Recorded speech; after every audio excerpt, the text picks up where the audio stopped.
Happy Monday. Oh, hello, hello. Give you a second to hop on. If you're going to be in here, you can't be banging your toe on the floor. So I don't usually have my lab in here with me. And because I have the door shut and I'm talking, he thinks I'm talking to him. So he's like all excited and smacking his tail on the ground. I don't think you can hear it, but it's pretty funny. So good morning. Hello. I can't believe it's April 19th. Like, I don't even know where this month has gone, but it, for me at least, it's just super flying by. It's crazy. Weather here in northern Utah has been kind of all over the place. I feel like one day it's trying to be spring, and the next day it's like full blown January again. Yesterday was really like it looked beautiful, but it was cold unless you were standing like directly in the sun. So whatever, it's kind of just the way it goes. All right. Today, this morning, just as a reminder, tonight is at 6 p.m. Mountain Standard Time. We're going to be doing Monday Soul Deliciousness. And tonight, I'm going to talk about something that I see a lot that I think is really a good thing to cover. That's going to be, how do you incorporate God or whatever that is for you into understanding how energy works and how your body can fix itself? And I think this is a really great topic because one of the questions that I always ask my clients when we get started is I ask them, and I always say, this isn't a multiple choice question. This isn't a yes or no, right or wrong. It's just so that I can align with what your beliefs are, so that what we find for you it makes sense. And for me, a person's religion, a person's spiritual beliefs, a person's whatever that is for them is so personally divine that I would never want to encourage someone to believe anything other really than what they're believing, unless of course you're believing something really negative for yourself. But like, I'm just super respectful of everyone that comes to me and whatever their belief is. And for me, honestly, it really is super amazing because I have some people that are they believe that they have been born over 300 times and that they are just in a continuous cycle of being reincarnated until they do a certain thing to clear a certain thing out, and then they can be released from this cycle. I have people that just believe that they just continually are born again. There's no end to it. It's just the way that it is. I have clients who are like, I just think I was energy and boom, here I am. I was conceived. There is no before, there is no after. Then I have clients who have super traditional Christian beliefs, and they believe that they were part of a divine spirit world before they came here. They were given a body. They're on a specific, trial, test, whatever it is for them. And then, when they're done here and they pass away, they have the ability to have this divine, beautiful existence afterwards. So it just is really interesting working with people that have such a broad range. And so tonight on my Monday Soul Deliciousness, I really want to cover, like, no matter where that is for you, how does this whole understanding my body and understanding how I am a source of energy play into this? Because lots of times I'll have clients who will be like, I'm very, very strict religious belief, and I feel like this is not aligned with what I was taught, or not aligned with what my specific religious belief is.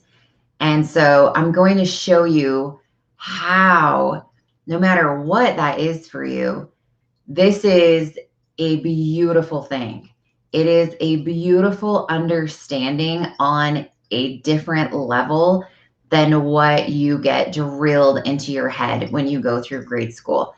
I can't even imagine if we focused on the fact that we are, number one, a source of energy, and number two, we have this physical body, and we focused on it that way, how we would progress with our children in schools, with learning, with getting rid of the hurdle of disabilities. It would just be a miraculous thing if we weren't always focused on, hey, here I am, my physical body. Oh, my left shoulder hurts. I'm just going to go to a doctor and get an x-ray and then figure out what's going on and potentially slice and dice myself open or get put on some kind of medication. And then off I go. If we actually were to look at it as, oh, my left shoulder hurts. Okay, I understand how this beautiful process works and know that my body is an energy source and energy needs to flow. And when something blocks that, breaks that down, becomes attached to me so that it can't flow anymore, it starts to create a breakdown in my physical body. My cells start to be affected. I start to have a pain. Okay, I probably have some kind of underlying stress. I probably have some kind of underlying trapped emotion that is blocking my energy flow. And your left shoulder could hurt and your trapped emotion can actually be somewhere up here. It can be outside in your aura. It can be in lots of places. It can be down in your left leg. And so but it's creating a block for the energy that's flowing through your body. And so it can create a problem anywhere else. That's the other beautiful thing about energy is that when you really start to understand that anything can cause anything, you get past the whole, oh, it's my left shoulder, so I'm going to diagnose my left shoulder, when it actually could be somewhere else. If I go into a doctor's office and I'm like, hey, my left shoulder hurts, and I don't actually realize that it is one of my teeth, maybe I have a cavitation and I have a little bacteria energy growing in my cavitation. And now, nobody's going to look at my shoulder and be like, oh yeah, one of your molars has a cavitation. You're growing a little bit of bacteria. Let's clear the bacteria out. Then lo and behold, this issue with my shoulder goes away, right? Traditional medicine just doesn't do that for you. And so I want to really align tonight when we do Monday Soul Deliciousness with how you can embrace this and how you can grasp this no matter what religious background you have or what belief you have. And, for me, when I sit down to do a session with you, I'm calling on a higher power, and I call it a higher power because a higher power to me is a very vanilla word that we can use for God, for the power of Christ, for the higher spiritual power, for universe, for mother, for whatever that is for you. It's just the higher power. And I truly believe there is no right or wrong answer to this. You do and you feel and you believe what resonates with your soul. Because when it comes down to it, religion can be a really deadly weapon. And I know that a lot of you are like, that's your foundation. Like your belief system is your foundation. And that's a beautiful thing. But religion can cause lots of evil things to happen. And that's just the adversary taking a hold of it and using it for his own good. And we don't realize that that's what we're doing when we start forcing people to believe what we believe. When we start belittling people because they're not attending the church that we think they should. Unfortunately, the culture and community that I live in is really horrible at that. When you see someone and you say, oh, hi, I haven't seen you at church for so long. That's not an appropriate positive response, but that's the community that I grew up in. And that's what the religious community tends to do. Because what did you just say to me if you say that? And I know I'm going really out here right now, but I really kind of had an epiphany over the weekend when I was speaking to someone who I absolutely love working with, that's really becoming a great friend.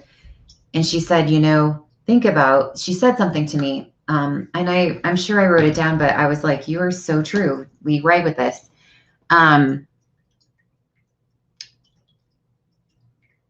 When I needed God the most in my life, when I needed God the most in my life is when human people, of course, people are human, is when people let me down the most.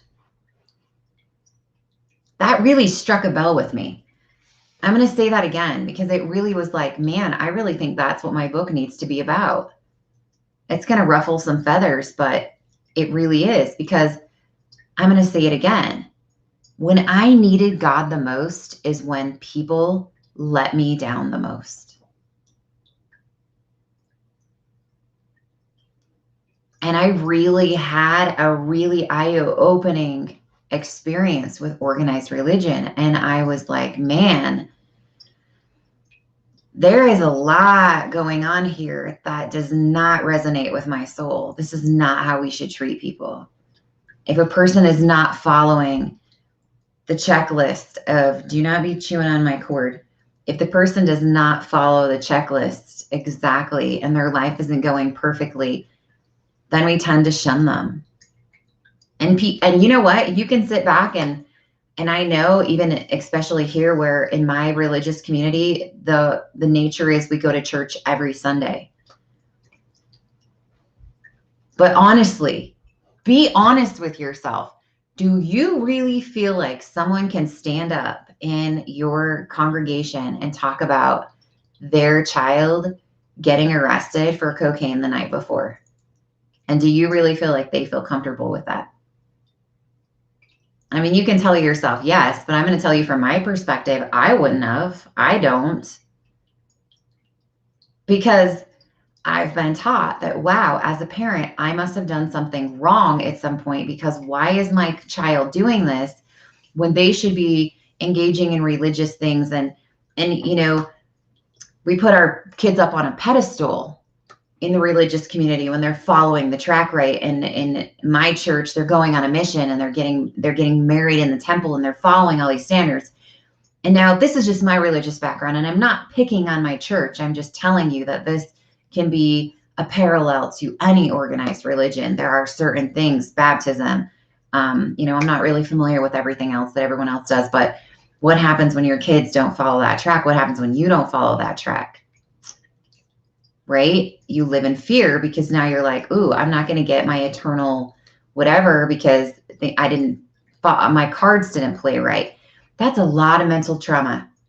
That's a lot of mental trauma on yourself. I really just came to a realization that, ooh, I'm not, my God, he's supportive and he understands. And there is no like, oh, you didn't do that right. And now, I'm just going to abandon you. No, that's what humans do. That's not what God does. That's what humans do. God is there when you need him the most. Human beings are not there when you need them the most. That's just the ugliness of it. Really, it truly is. Okay, a couple of funny things.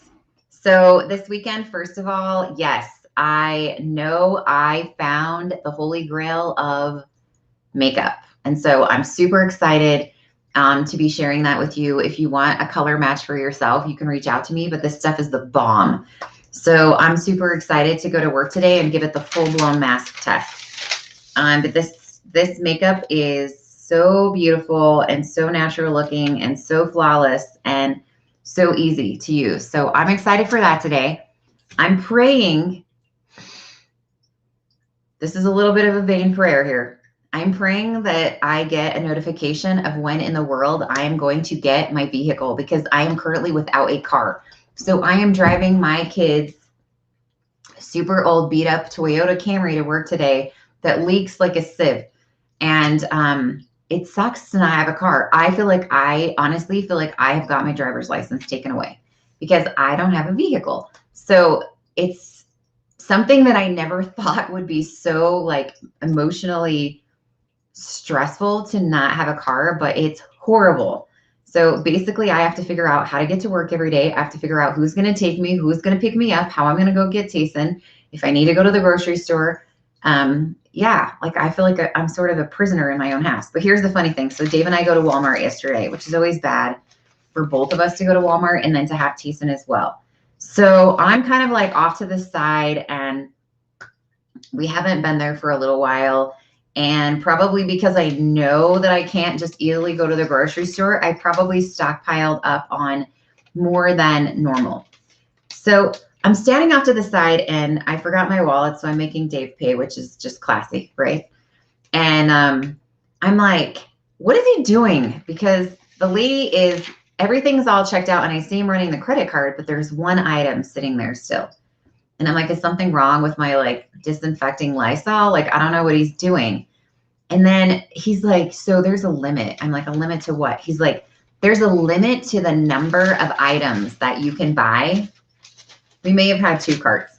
There's a limit to the actual number of items that you can buy at Walmart, just so you're aware, just in case you need to know this. The limit is 160. You cannot buy more than 160 items. So it's not based off of the amount that you spend. It's based off of the number. So if you buy 161 items, you get to get checked out with your one item all by itself. So Dave had to buy my my little Lysol by itself. So here you go. That's just in case you need to know. I don't understand the phenomenon behind that or the philosophy. I might have to Google it, but there you go. All right, you guys. So I hope you have a beautiful day. I will see you tonight. We'll be clearing up some confusion around spiritual and is this, is this of God? We're not playing with voodoo. We're not evoking negative spirits. And I'll actually talk to you about negative entity attachments tonight as well. It's a really interesting process on getting rid of them. I'm going to tell you about one that I found yesterday with my own kid when I was like, you played with the Ouija board. And he's like, yeah, I might have. And how, these are not things that we need to be worried about, but I'll tell you a little bit more about how they work. Okay, guys, see you tonight, and I hope you have a beautiful day. I'm sporting my dragon eyes. I have green and pink glitter. My Alice in Wonderland shirt. So it's going to be a great day. I forgot my socks, so I don't have any to show you. Sorry. Okay, see you.